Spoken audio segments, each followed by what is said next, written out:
Good morning everyone, it's Graham from Lakeside and it's all about this today, which is the Duchess of Atholl coronation class, and a bit of a backstory to this in that quite a few months ago now, I was looking at the Hornby website and they were saying that they were going to release a series of coronation class locos, and looking at them I thought, oh, they look absolutely beautiful.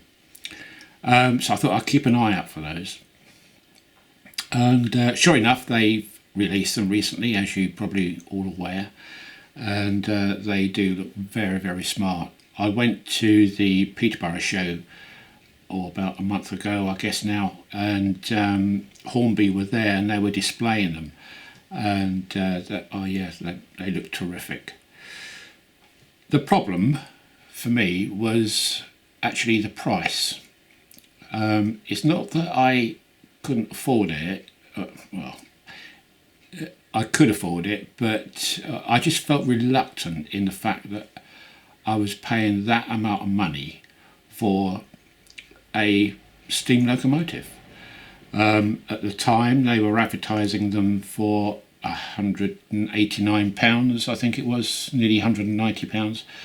And I thought, I really can't justify that kind of money for what is in effect just a steam locomotive without any decoder, without any sound, nothing, just the bare loco. So I left it, and then I kind of started hemming and hawing about it, and I thought, I don't know, I really do like that loco. And I was trying to convince myself that I could actually buy it. And so I went back onto the Hornby website, and as a member I get 10% off anyway. So it would have come down to about 160 or 170, something like that. And that sold out. Bugger it. You know, I should have been quicker, but I thought, really?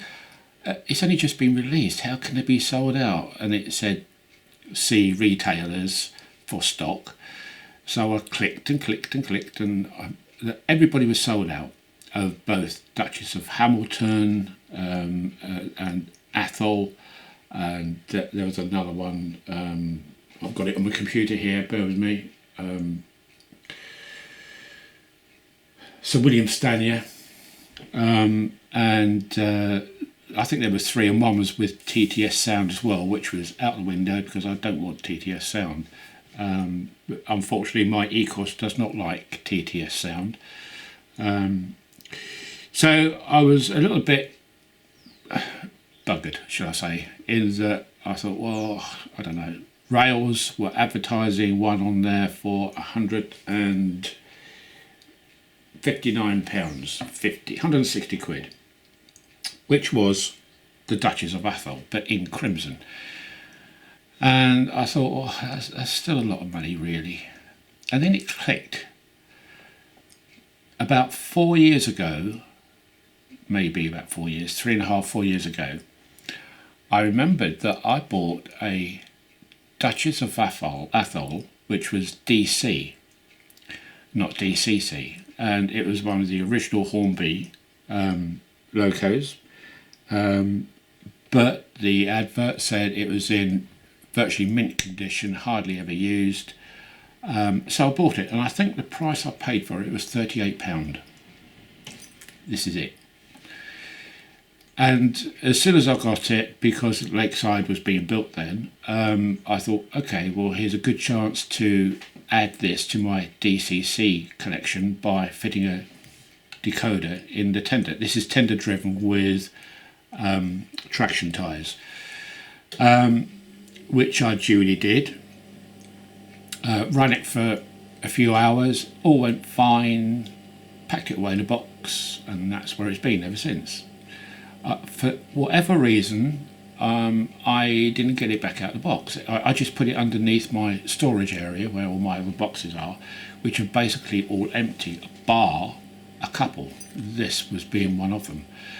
And so this morning I thought, okay, what I'll do, I'll go and get that Duchess of Atholl and see what it runs like.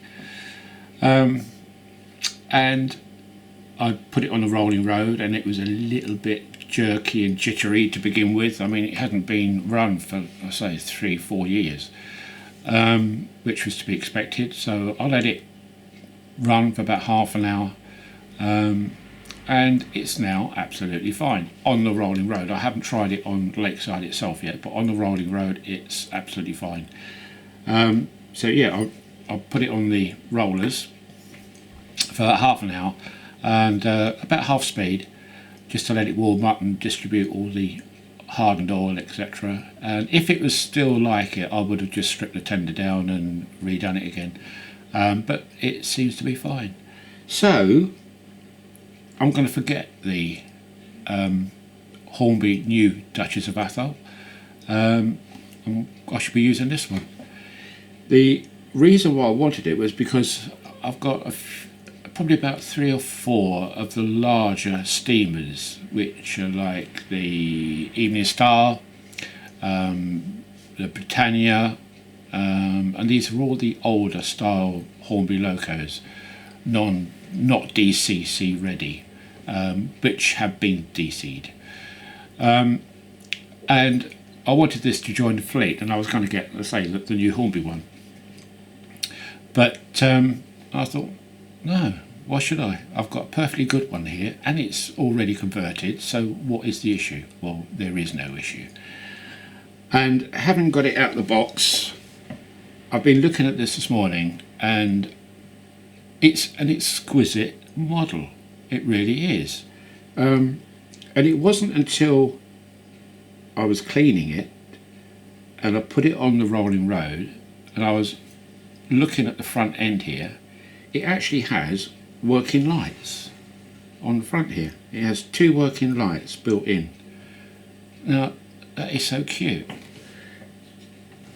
If you look at the detailing in this, it's not super detail, it's more like a railroad range, if you like. It's no perspex in the windows. It has got metal handrails. The all the working down here is a little bit probably overscale and a little bit robust, but I don't mind that. I'd rather it be like that, to be honest. It's more robust in the fact that it's not going to fall apart on me. But generally speaking, it's a really lovely little loco as a model.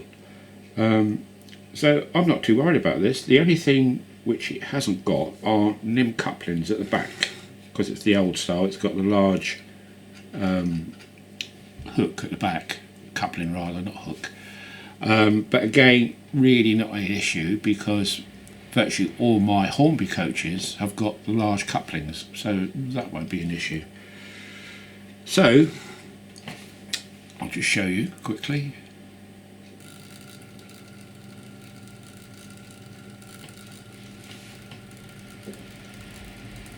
Not too shabby, is it?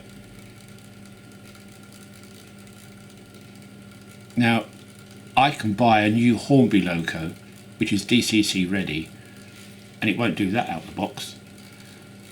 First of all, you've probably got to repair something. Not that I'm anti-Hornby at the moment, as you can tell.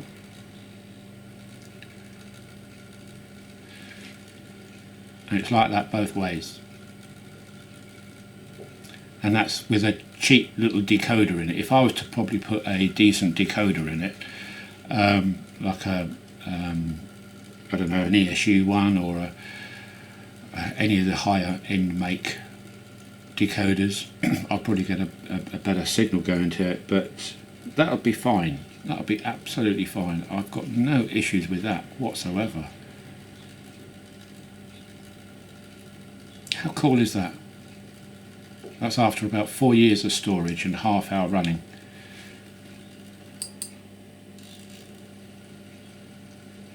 And I can't go too far because it'll go off the edge, which it did.